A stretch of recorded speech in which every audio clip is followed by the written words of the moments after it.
I was diagnosed with sleep apnea while I was in the military. My first introduction to air quality really was on my CPAP machine. There's a tiny door for a small little filter to make sure that only the best quality air is coming into the machine. And I think the first thing I noticed was after a few weeks, I would change the filters out and the filter would be dirty. And I didn't think that filter would get that dirty that fast. You can see dirty water. You can't see the air being dirty.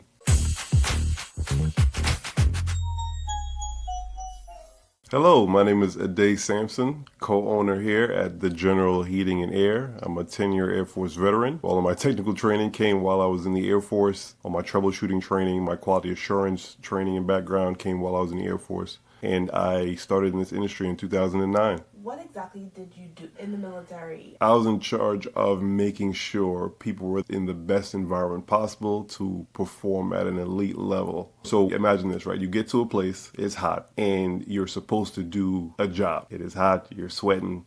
Could you do your job? Absolutely. Is this the best condition to do your job? It's not. So you call a guy and you say, hey, I would like to be cool. I say, no problem. Give me 45 minutes. Now you're cool. You're back to doing the initial thing, the same job that you came to do. But now you're able to focus on what you're doing. Not the sweat dripping off your back, not your boots are getting waterlogged. You can focus on what you need to do. And that helps everybody. So I set up air conditioning. I set up ductwork. I made sure that when I turned this thing on, everybody feels that cool air across their face. And they understand, like, now's the time for you to do your job and do it well. What about preventive maintenance? On a normal day, every day there was preventative maintenance. We would either do a 6-month checkup or a year checkup. The year checkup was more in depth than the 6-month checkup, but this was the backbone of maintenance in the military. You want to stop things from breaking. You don't want to have things break and then panic. You don't want to be reactive. Make sure you get ahead of things. This doesn't look good. This looks worn. This is dirty. This looks like there's a crack there. So when you need those things, now there are no issues. You can continue to perform at a high level with your family, continue to get the sleep you need, and everyone just has a much better quality of life, which is really what I'm about. And then what about QA? What was that about? My time in quality assurance was a phenomenal experience, and all in all, I think the one through line was safety. I don't care what you're working on, I don't care where you're working on it and who it's for.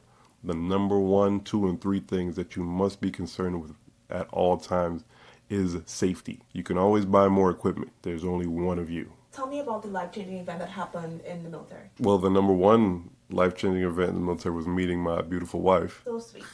Tell me about the other life-changing event. Another event was I was diagnosed with sleep apnea while I was in the military. And it really took my wife being with me, hearing me snore, hearing me stop breathing ultimately at night to kind of go make sure that this wasn't something that was going to hamper me in the long term. It's a big part of the reason why indoor air quality is so important to me. Folks like myself, you work out, you want to eat well, you want to choose organic, you want filtered water. And ultimately, clean air is the best thing for your body, for your mind, for your spirit. So I was diagnosed with sleep apnea and I got this machine called a CPAP. And my first introduction to air quality really was on my CPAP machine. There's a tiny door for a small little filter to make sure that only the best quality air is coming into the machine. And I think the first thing I noticed was after a few weeks, I would change the filters out, right? Routine maintenance. And the filter would be dirty. And I didn't think that filter would get that dirty that fast. It told me that the air quality wasn't the best. We were living at the time in Central Valley, California, which is notorious for not having a really good quality of air. There was a lot of construction where we lived. We lived in a newer development. They were continuing to build these homes. And every day you would see the dust plumes with the heavy construction equipment going through. And everything there rose up, got in the wind, and blew around, and ultimately indoors, those things are going to end up right in your lungs. It's not just me. My son has had surgery already to remove, and don't kill me for this, I think his adenoids. His tonsils and adenoids. His tonsils and adenoids. Because he sounds like his daddy when he's sleeping, which isn't great. My daughter also had an ER visit for some breathing issues. So for me, it's deeply personal. I don't think this story is a unique story. I think a lot of us out there, you don't focus on breathing because it's something you can't really see. You can't see the air being dirty. You just breathe it and you can see dirty water. But if the air quality isn't the best, other than it being a lot of dust in air, or maybe that one ray of sunlight and you can kind of see the particles, You don't really know if your air is dirty. So I think it's a trifecta. Good food, good water, good air to give yourself the best chance. What did you say to me when you were leaving the military? When I left the military, I told my wife I was done turning wrenches. I was done being outside, done working with my hands. I want to go inside. I want to sit in this air condition and be a cool guy. That's what I said.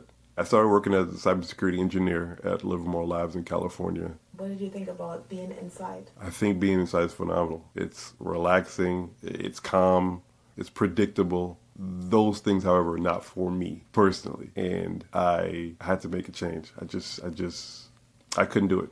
So with this realization, I had to get back to turning wrenches and being around folks who turn wrenches. I know it's a kind of layman's term to say that, but I like mechanics. I like people doing technical work. Those are my kind of people. After I left, I found my way back to HVAC, was able to earn a contractor's license in the state of California. Tell me about the move from Northern California to here. So I have roots here. I love the culture. Texas is a whole vibe. And we did research on the air quality as well. We found that the air quality is similar to the Central Valley. Not necessarily worse, but not much better either. However, in starting a company, in understanding that air quality is necessary to my family, we can now take those same values and implement them here. Our HVAC company is going to be based on the quality of air. When you go into somebody's home, what responsibility do you feel? I feel like it's my responsibility to make you feel safe. It's my responsibility to make you feel heard and understood, and that I am helping you identify the problem in the home, and that you feel comfortable that I am representing a company that is able to ultimately solve your problem. What about people who feel like all HVAC people are scammy? The standards that we have, for me being a veteran of 10 years active duty, for my wife being a physician with 10 years worth of experience, there's a level of responsibility, there's a level of care, there's a level of service that we are not willing to compromise on. And it's very key that those pillars that have allowed us to be successful in our respective arenas are now passed on to you as we welcome you into the family. What makes the journal different? The whole home approach. When we come in, we're going to make sure that anything that has ever concerned you or has been unclear in your home is explained to you when it comes to HVAC. We want to make sure that there's some education going on. Is two of the biggest purchases you're going to make in your home over your lifetime are going to be your roof and your HVAC system. It definitely would benefit you to learn about both. And one of the things that is also going to separate us is the precision work that we're going to do. Coming from an environment where I couldn't really make mistakes, and fortunately this is not that type of high stress environment. However, those skills have remained. This is a veteran run, family run, locally owned business. I want to be a home for phenomenal technicians. Folks who want to be respected, folks who want options, they have drive, they have goals of their own, they have families of their own that they want to provide for. I want to make sure that once I take care of those people, once I take care of their families, when they come into your home, they're going to take care of you as well.